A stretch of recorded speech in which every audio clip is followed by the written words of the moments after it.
નમસ્કાર, હું રાઉત નીલમ. મેં ગુજરાત વિદ્યાપીઠમાં માસ્ટર ઓફ લાઇબ્રેરી સાયન્સમાં અભ્યાસ કર્યો છે.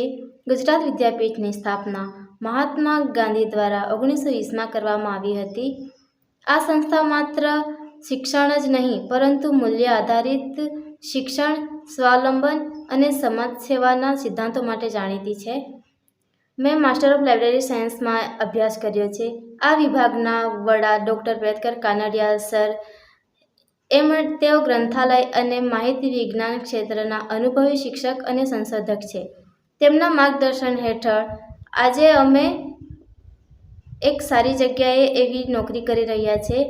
આજે હું ગવર્મેન્ટ સાયન્સ કોલેજ ભિલાડ ખાતે આસિસ્ટન્ટ લાઇબ્રેરી તરીકે ફરજ બજાવું છું અને અમને પ્રેતકર સરે ખૂબ પ્રોત્સાહન આપ્યું અને એમના સતત મહેનતથી અમે આજે એવી જગ્યાએ છીએ. Thank you.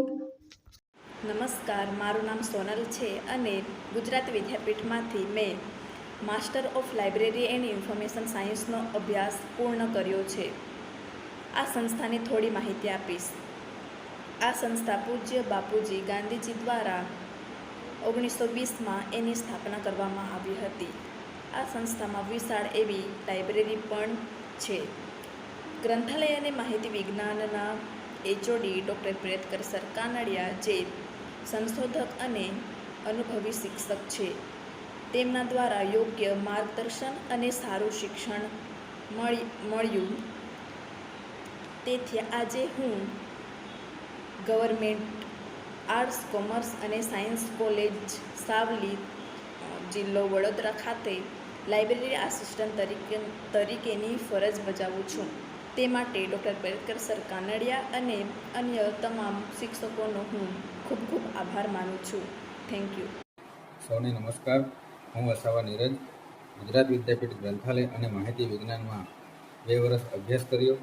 એ દરમિયાન ખૂબ મજા આવી અને અત્યારે હાલ હું સરકારી વિનયન અને વાણિજ્ય કોલેજ ગરુડેશ્વર ખાતે લાઇબ્રેરી આસિસ્ટન્ટ તરીકે ફરજ બજાવું છું. ગુજરાત વિદ્યાપીઠ ગ્રંથાલય અને માહિતી વિજ્ઞાનના અધ્યક્ષ શ્રી ડૉક્ટર પ્રેતકર સર દ્વારા અમને જોબ માટે ઘણા પ્રયત્નો કરવામાં આવ્યા અને અત્યારે અમને લગાડી પણ દીધા છે. તેમજ ગુજરાત વિદ્યાપીઠના તમામ વિભાગના અધ્યાપકો પણ સારા છે અને અત્યારે હાલ અમે સરસ જોબ પણ કરીએ છીએ. સૌનો આભાર. દોસ્તો, વિહંગો તો ઉડીને આવે છે, વિહંગો તો ઉડીને આવે છે મારી વહાલી ગુજરાત વિદ્યાપીઠમાં, વિહંગો તો ઉડીને આવે છે મારી વહાલી ગુજરાત વિદ્યાપીઠમાં. અને એ બાપુને પણ મળે છે, એ બાપુને પણ મળે છે, એ બાપુનો સસ્મરણો વાગોળે છે અને એમના વિષયમાં તો ભણે છે અને કંઈક જીવનના સંસ્કારોના પાઠ શીખીને જાય છે. અને એ પારેવ તો ખૂબ મોજ કરી જાય છે, એ પારેવ તો ખૂબ મોજ કરી જાય છે અને એ મસ્તીમાં જીવીને પોતાના જીવનને પણ મસ્તીસભર બનાવે છે. એ વિહંગો ખૂબ આગળ વધીને ઉડાન કરે છે અને ઉડતા જ રહે છે, ઉડતા જ રહે છે. મિત્રો, આ છે મારા વિદ્યાર્થીઓ. ગ્રંથાલય અને માહિતી વિજ્ઞાન વિભાગ, આઈસીટી ફેકલ્ટી, ગુજરાત વિદ્યાપીઠ દ્વારા અમારું ડિપાર્ટમેન્ટ ઓફ લાઇબ્રેરી સાયન્સ ચાલે છે. દર વર્ષે અલગ અલગ વિસ્તારમાંથી, ઇવન અલગ અલગ સ્ટેટમાંથી પણ વિદ્યાર્થીઓ આવે છે અને અહીંયા ભણે છે. અને આ જે વિડીયોમાં આગળ 3 વિદ્યાર્થીઓએ જે વાત કરી, એ વિદ્યાર્થીઓએ પોતાના અનુભવો રજૂ કર્યા છે અને આ વિદ્યાર્થીઓને સરળતાથી જોબ મળી રહી છે. કારણ કે એમણે મે મહિનાના શરૂઆતમાં એક્ઝામ આપેલી અને લગભગ એક્ઝામ પૂરી થઈ અને માર્કશીટ કદાચ આવ્યું એ પહેલા મોટાભાગના વિદ્યાર્થીઓ નોકરીએ લાગી ગયા હતા.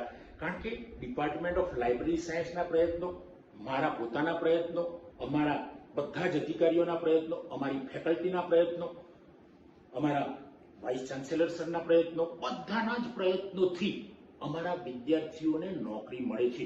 મિત્રો, આ નોકરી મળવાનું કારણ તો એક છે, કારણ કે આ વેબસાઇટ કોર્સ છે અને આ કોર્સમાં જોબ ઓપોર્ચ્યુનિટી ખૂબ છે, નોકરીની તકો ખૂબ છે અને એ વિદ્યાર્થી બહાર પડે છે એવો જ લગભગ નોકરીમાં જોડાઈ જાય છે. આ વખતે 15 વિદ્યાર્થીઓ બહાર પડ્યા. મહદઅંશે વિદ્યાર્થીઓ જોડાઈ ગયા. જે 1-2 નથી જોડાયા એનું રીઝન એ છે કે એમને વતનથી એમની નોકરીનું સ્થળ દૂર પડતું હતું એટલે એ જોડાયા નથી. પણ મિત્રો, ગ્રંથાલય અને માહિતી વિજ્ઞાન વિભાગ, ગુજરાત વિદ્યાપીઠ એ ખૂબ સરસ રીતે ચાલે છે. વિદ્યાર્થીઓને નોકરીની તકો આપે છે. વિદ્યાર્થીઓ પણ પોતાની રીતે મહેનત કરીને નોકરી મેળવે છે. અમારું એક એલિસ ગ્રુપ છે, એના દ્વારા પણ અમારા ભૂતપૂર્વ વિદ્યાર્થીઓ, અમારા વ્યવસાયિકો, અમારી ફેકલ્ટી આ બધા જ વિદ્યાર્થીઓને મદદ કરે છે અને એ પેલા પારેવાને પેલી ઝાડની ડાળ પર બેસાડે છે. કારણ કે પારેવા તો ખરેખર ઝાડની ડાળ પર બેસવા જ આવે છે અને એ બધા ભેગા થઈને અમે એને ઝાડની ડાળ પર બેસાડીએ છીએ અને અમે પછી એનો કલરવ સાંભળીએ છીએ. કેમ કે તમે આ 3 વિદ્યાર્થીઓનો કલરવ સાંભળ્યો હશે, કારણ કે પક્ષીઓનો કલરવ, એમની ચહક, એમની ચાલ, એમની ઉડાન, એમની પાંખો, ફડફડતી પાંખો જોઈને અમે બધા ખુશ થઈ જઈએ છીએ. તો મિત્રો, આપ પણ ગુજરાત વિદ્યાપીઠમાં આવો, department of library and information સાયન્સમાં, અને આપ આપની કારકિર્દી બનાવો અને આપણે જે ઝાડ ઉપર જઈને બેસવું હશે એના પર બેસી શકશો. આપ રોજગારી મેળવતા થઈ જશો. આપ જ્ઞાનનો સાગર પણ બની જશો, કારણ કે ગ્રંથાલય અને માહિતી વિજ્ઞાન વિભાગમાં ભણશો તમે તો જ્ઞાનનો સાગર તો તમે બનશો જ, પણ તમે રોજગારી પણ મેળવશો. તો મિત્રો, આપ સૌ આવો, ગુજરાત વિદ્યાપીઠમાં department of library and information સાયન્સમાં પ્રવેશ મેળવો અને આપની કારકિર્દી મજબૂત બનાવો. દોસ્તો, જય હિન્દ, જય ભારત.